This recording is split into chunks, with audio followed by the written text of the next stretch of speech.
दोस्तों 22 दिसंबर की वो सुबह मैं कभी नहीं भूल सकता। मैं पूरी तैयारी के साथ यूएस एम्बेसी गया था। मेरे सब आंसर्स भी परफेक्ट थे, मेरी सैलरी अच्छी थी, मेरा डेजिग्नेशन अच्छा था। इसके बावजूद भी मुझे वो सफ़ेद कागज़ थमा दिया गया। आज की वीडियो में मैं आपको अपना पर्सनल एक्सपीरियंस बताऊंगा कि मेरे साथ इंटरव्यू में क्या सवालात हुए और मैं क्यों समझता हूँ कि यूएस वीज़ा सिर्फ तैयारी नहीं बल्कि कुछ और ही कहानी है। मैं अपनी अपॉइंटमेंट से 1 घंटा पहले पहुंच गया। सिक्योरिटी चेकिंग हुई, डॉक्यूमेंट्स चेक हुए और पासपोर्ट पर एक स्टिकर लगा दिया गया और फिर फिंगरप्रिंट्स हुए।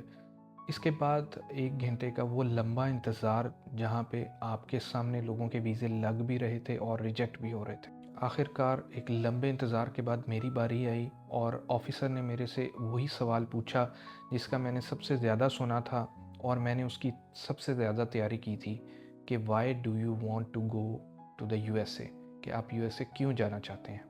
मैंने बहुत कॉन्फिडेंस से ये जवाब दिया कि मैं टूरिज़म के लिए जाना चाहता हूँ। लेकिन एक बात समझें, सिर्फ टूरिज़म कह देना काफ़ी नहीं है। आपने उन्हें इन चंद सेकंड्स में ये कन्वे करना है सॉलिड वे में कि आप वहाँ क्यों जाना चाहते हैं। आप एक साइट ईस्टर्न कोस्ट आप इंतखाब कर लें, आप उसका बता दें, या स्पेसिफ़िक सिटीज़ का बता दें कि मैं हिस्ट्री देखने के लिए फ़िलाडेल्फिया जा रहा हूँ, वाशिंगटन जा रहा हूँ, मैं वहाँ पे ये चीज़ें देखना चाहता हूँ। और इन्हीं फ्यू सेकंड्स में आपने उन्हें ये भी कन्वे करना है कि आपकी ट्रैवल हिस्ट्री आप 15 टू 20 कंट्रीज़ जा चुके हैं। दोस्तों इसके बाद नेक्स्ट क्वेश्चन, आप क्या काम करते हैं। मैंने उन्हें अपना डेजिग्नेशन, अपना प्रोफेशन बताया। फिर आपकी सैलरी कितनी है, सैलरी बताई। फिर आप यहाँ पे कितनी देर से हैं, मुझे 2.5 साल तकरीबन हो गए यहाँ पे, वो बताया।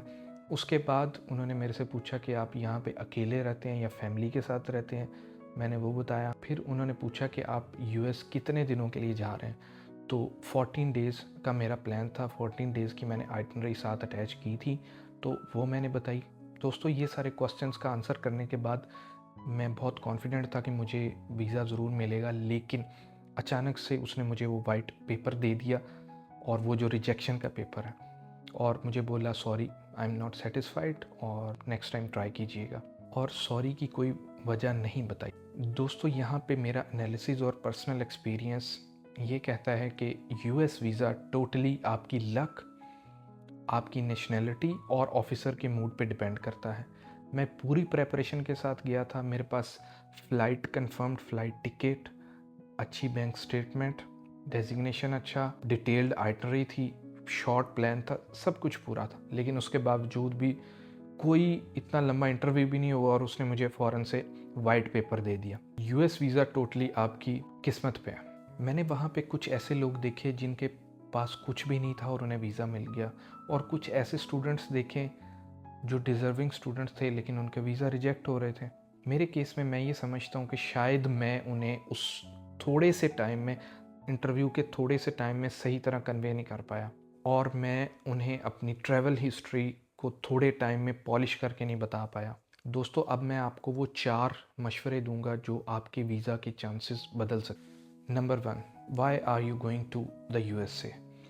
तो इसमें आपने, चूँकि आपके पास टाइम बहुत कम होता है, तो आपने उन्हें उसी टाइम में शुरू करना है अपनी ट्रैवल हिस्ट्री से। सबसे पहले आप उन्हें ये बताएं कि मैं इतने कंट्रीज़ जा चुका हूँ, तो यूएसए भी मेरा बकेट लिस्ट में है, तो मैं इस बार यूएसए की ईस्टर्न साइड को एक्सप्लोर करना चाहता हूँ, स्टार्टिंग विद द न्यूयॉर्क और नेक्स्ट फिलाडेल्फिया, वाशिंगटन या नियर बाई सिटीज़। आप उसको कंबाइन कर सकते हैं, 3-4 cities depending on your itinerary.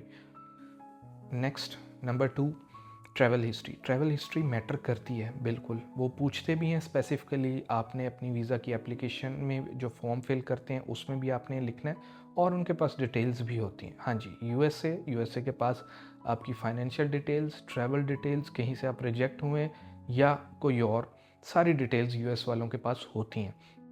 तो ट्रैवल हिस्ट्री, कोशिश करें आपकी ट्रैवल हिस्ट्री हो 15 से 20 कंट्रीज़ हों, तो आपकी प्रोफाइल थोड़ी स्ट्रॉन्ग हो जाती है, आपकी एप्लीकेशन थोड़ी स्ट्रॉन्ग हो जाती है। Number 3, financials. दोस्तों विज़िट वीज़ा आप किसी भी कंट्री का अप्लाई करते हैं तो सबसे इम्पॉर्टेंट चीज़ आपकी फाइनेंशियल पोजीशन है। यूएसए के लिए अगर आप यूएई से अप्लाई करते हैं तो एटलीस्ट 20,000 आपके अकाउंट में होना चाहिए।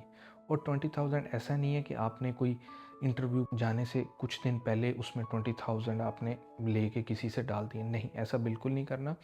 वो 20,000 आपने अपनी सैलरी से, जो आप सैलरी ले रहे हैं, चाहे आप कंपनी के ओनर हैं, पार्टनर हैं, वॉटएवर, आपका वो रिफ्लेक्ट हो कि आपने 20,000 अपनी सैलरी से सेव किए और मिनिमम 6 मंथ्स तक आपने वो मेंटेन करना है। तो इस तरह से आप, इस पे मैं एक और वीडियो बनाऊंगा कि आप बैंक स्टेटमेंट अपनी ट्रैवलिंग के लिए, ट्रैवल वीज़ाज़, विज़िट वीज़ाज़ के लिए कैसे बना सकते हैं।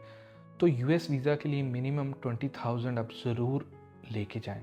और number 4th and most important, US visa या कहीं भी किसी भी जगह पे आप अप्लाई करते हैं तो उसके लिए जब भी आप पहली दफ़ा किसी भी कंट्री में अप्लाई करें, चाहे वो शेंजन है, यूके है या यूएस का है, तो कोशिश करें शॉर्ट रखें। यूएस वीज़ा में मैं ये रिकमेंड करता हूँ कि 14 डेज़ का आप पहले अप्लाई करें। ऐसा नहीं कि आप कोई 3 या 4 महीने का बता के जाएं। मेरी रिकमेंडेशन ये है कि आप 14 डेज़ का प्लान बनाएं और 14 डेज़ के लिए अप्लाई करें पहली दफ़ा। तो दोस्तों, ये था मेरा अपना एक्सपीरियंस। मैंने सोचा जो गलती मैंने की हैं या मुझे बाद में समझ आई हैं वो आपके साथ शेयर करूं ताकि आप वो गलतियां ना करें। दोस्तों, वीज़ा लगना या ना लगना एक अलग बात है, लेकिन आपकी तैयारी पूरी होनी चाहिए, आपकी डॉक्यूमेंटेशन पूरी होनी चाहिए, ताकि अगर नहीं भी लगता तो आपका दिल सेटिस्फाई हो।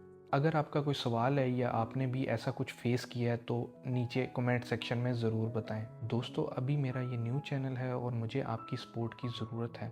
तो अगर आपको मेरी ये वीडियो इन्फॉर्मेटिव लगी और पसंद आई तो प्लीज़ मेरे चैनल को सब्सक्राइब कर दें और बेल आइकन को दबा दें। और अगर आप ऐसी इन्फॉर्मेटिव वीडियोस देखना चाहते हैं तो प्लीज़ मुझे कमेंट सेक्शन में अपनी राय से ज़रूर आगाह कीजिएगा। Thanks for watching. मिलते हैं नेक्स्ट वीडियो में, तब तक के लिए अल्लाह हाफिज़।